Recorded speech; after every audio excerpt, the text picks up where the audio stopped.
Shikues të nderuar, ju përshëndesim, rikthyer sërish në aktualitet për diskutuar ditën e sotme mbi zhvillimet e fundit në konfliktin midis Izraelit dhe Iranit, ku presidenti i SBA-s Donald Trump ka miratuar planet për të sulmuar Iranin, por ende nuk ka marrë edhe një vendim përfundimtar nëse do ta ndërmarrë këtë sulm. Ndërkaq presidenti amerikan u përmbajt edhe nga nisja e sulmeve në rast se Irani pranonte të braktiste programin e tij bërthamor. Ndjekim insertin dhe rikthehemi. Donald Trump ka miratuar planet për të sulmuar Iranin, por ende nuk ka marrë një vendim përfundimtar nëse do të ndërmarrë sulmin, raporton rrjeti amerikan CBS. Presidenti amerikan u përmbajt nga nisja e sulmeve në rast se Irani pranonte të braktiste programin e tij bërthamor, tha një burim i lartë i inteligjencës për CBS. Trump thotë se po shërton një sulm amerikan ndaj Fordos, një objekti nëntoksor të pasurimit të uraniumit në Iran. Udhëheqësi suprem i Iranit Ayatollah Ali Khamenei hodhi poshtë të mërkurën kërkesën e Trump për dorëzim pa kushte, ndërsa presidenti amerikan deklaroi se durimi i tij kishte sosur. Të mërkurën Trump tha: "Mund ta bëj, mund të mos e bëj." Kur u bë një pyetje në lidhje me përfshirjen e SBA-s në Iran, Khamenei qortoi Trumpin në një fjalim të regjistruar të së mërkurës, duke thënë se çdo ndërhyrje ushtarake amerikane do të ishte kushtueshme dhe shtoj. Kombi iranian nuk do të dorëzohet. Trump e shpërfilli refuzimin duke thënë: "Fat të mbar", por përsëri nuk pranoi të zbulonte planet e tij. "Duhet të them, askush nuk e di se çfarë do të bëj", tha ai. Mirë, kemi dikur insertin dhe sot për diskutuar mbi këto zhvillime dhe të tjera kam të ftuar zotin Lutfi Bilali. Zoti Bilali, ju përshëndes. Përshëndetje nga ana ime. Kënaqësi që jeni me mua sot, zoti Bilali. Për ta nisur me insertin që sapo dëgjuam së bashku, pyetja ime para është për të nisur këtë emision se nëse vërtet presidenti i SBA-s Donald Trump do ta ndërmarrë pra vërtet këtë sulm ndaj Iranit. Si pas mediumeve amerikane, mbram, a i vetëm e ka marrë një vendim. Por kushtetuta amerikane është një pengesë, sepse do të kaloj përmes Kongresit. Por këtë mund t'ja vlejoj operative ose Pentagon që të kry sulme të kufizuara, sidomos në centralet bërthamore. Forda është pika që ka përmendur, por mendoj që me pas të dytësh kanë hyrë në Diego Garcia në ishullin e Oqeanit Indian dhe pritet momenti kur do të marrin sinjalin dritën e gjelbert. Por mendoj që bomba shkatruse GBU 57 do t'jetë të mërshëm, sepse dikun llogaritët 30 deri në 60 metra në dhe mund të platformat mund t'i shkatërroj. Por dilema është që Irani në dhe dyshohet që ka hapësira dhe më të gjëra. Dikun flitet 80 metër, dikun 100 metër.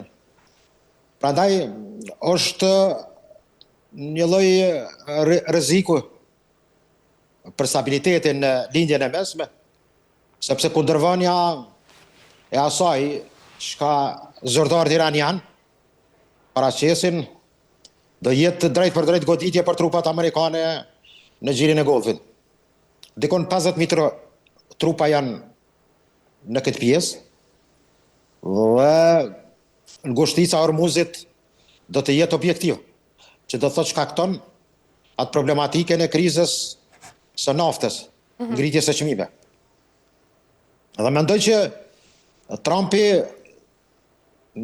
ka bërë një kalkulim me këshilltarët e tij, sidomos ata të sigurisë dhe me generalët.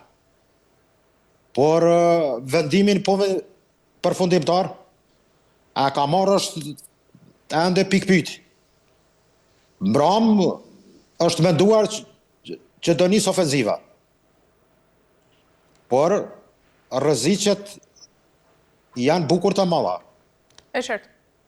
Dhe mendoj që Trumpi nifet për deklarata, mund të them ndonjëherë emocionale, të shpejta dhe revidon diçka gjatë rrugës. Ne shpresojmë që të gjindet një zgjidhje. Dhe do të është e mirë që diplomacia ta luajë rolin e vet. Sepse kemë bëjmë me një siguri të rrezikut të lartë. T'ju them drejtën, propaganda e të dy palëve, por edhe Iranit në këtë rast, televizioni shtetëror i tyre ka paraqitur një lloj projektili nuklear dhe ka shpërndar. Bile që një person duke fërkuar atë projektil nuklear. Prandaj kemi hi në gravurën e rrezikut larg qoftë Nagasaki dhe Hiroshima. Dhe kjo mund të ketë pasoja për të dyja palët.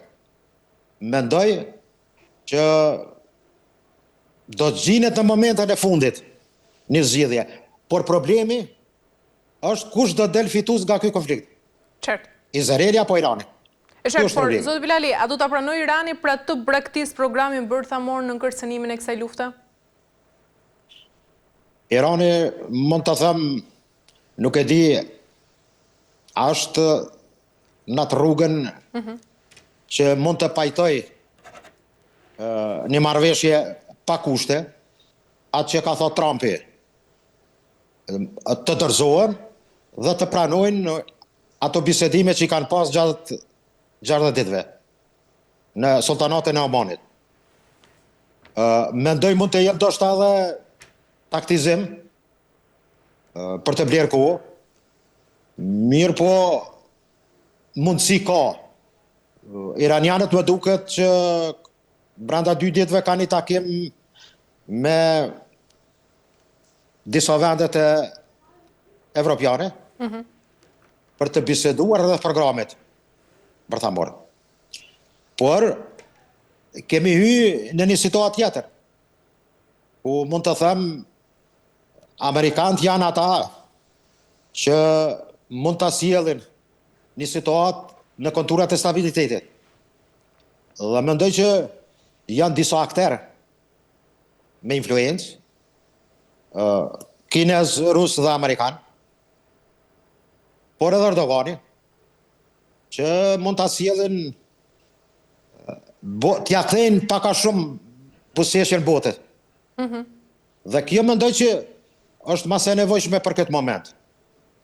Pastaj, rrëzimi i regjimit brenda Iranit do jetë një detyrë jo e lehtë, nga se mobilizimi i iranianëve në kohë lufte është, mund të them, në nivelin më të lartë, për arsye sentimentale dhe për shumë gjëra që në kohë lufte një popull mobilizohet për të mbrojtur.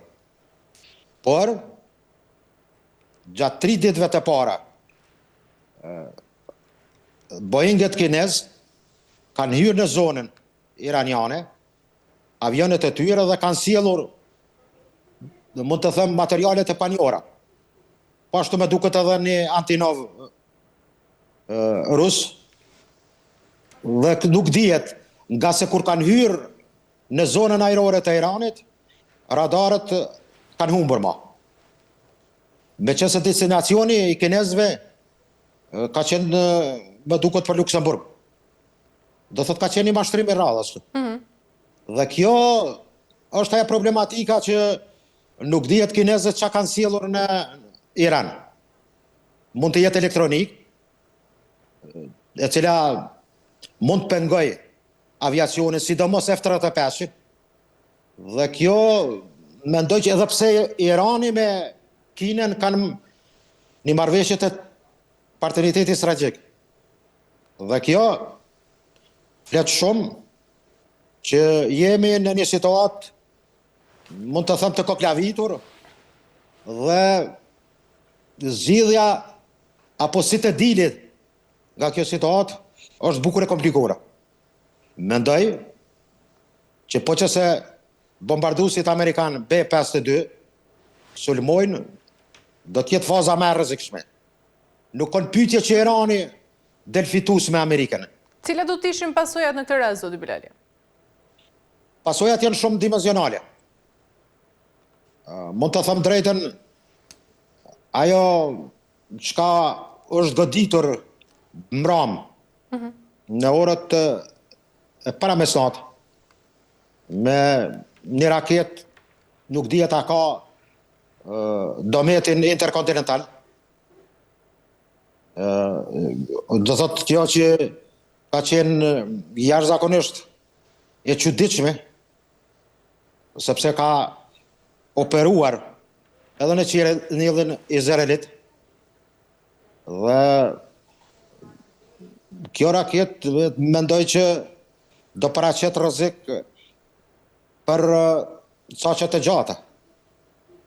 Do thot kjo është aspekti, mund të them, i goditjes dhe kundërgoditjes nga të dyja palët. E dyta, mund të kemi implikim edhe të aktorëve tjerë. Pakistani u deklaruar që po që se përdoret bomba atomike, atëherë Pakistani do hedhë ndaj Izraelit. Do thot aktor jashtëzakonisht i fuqishëm. Por mendoj që do psojnë edhe vendet e gjirit, bazat amerikanë. Dhe atëherë do im në situatën që Amerikanët ose Izraeli në koordinim, fuzionim, mund ta kemi skenarin e 45-ës. Do thot Hiroshimin dhe Nagasakun. Dhe kjo do jetë ajo faza që paraqet rrezikun kulminor.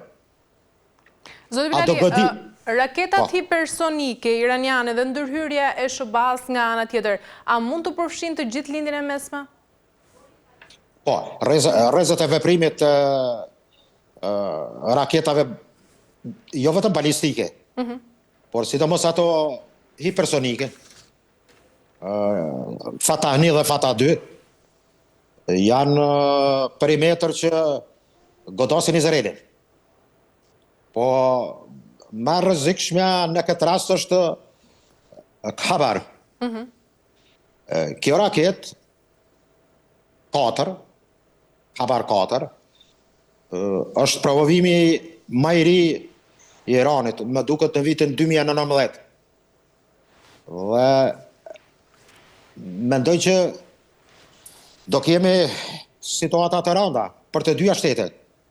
Edhe pse kanosja dhe kërcënimet se do zhduket Teherani dhe do zhduket Tel Avivi tregojnë qarta që të dy vendet janë para një rreziku shumë të madh. Por potenciali i raketave iraniane mund të them që është problematike për të ditur komplet se çka kanë në arsenalin e tyre.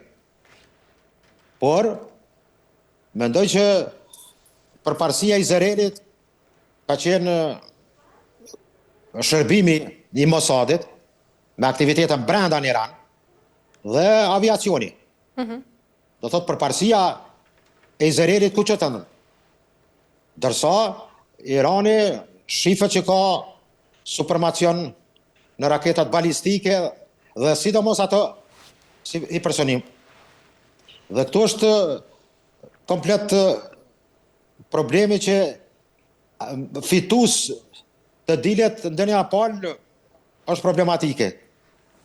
4 valë të goditjeve të mëngjesit të sosh kanë qenë në objektiv në Tel Aviv dhe spitali Soroka në Beersheba. Kjo flet shumë që do kemi tash një goditje të Izraelit dhe pastaj mund të kalojmë në fazën tjetër që goditjet mund të jenë të dhëmshme si nga njëra po ashtu edhe nga pala tjetër. Por ajo që është ma kulminacioni në këtë luftë, me duket se dita 7 do jetë goditja amerikane nga B-52. Se rrezikshme do të ishte kjo goditja amerikane, zoti Bilali, pra ndërhyrje e SHBA-s, kur nga ana tjetër kemi edhe një Khamenei i cili është i vendosur pra për të mos u dorëzuar? Po është ai mesazhi i Trumpit pa çfat. Por mendoj që shifni, zonja Zedili, Edhe në kohë lufte, kemi luftë speciale, propagandë dhe aktivitete të cilat dëshirojnë të friksojnë kundërshtarin. E njërës apo palës tjetër. Dhe mendoj që edhe nga pala iraniane kemi sforcim të fjalorit, por rreziku që ndronë atë që eskalimi i një luftët të tillë me kapaciteti të mëdha raketore ose goditi nga potenciali i arsenalit amerikan mund të sjellë situata të papritura.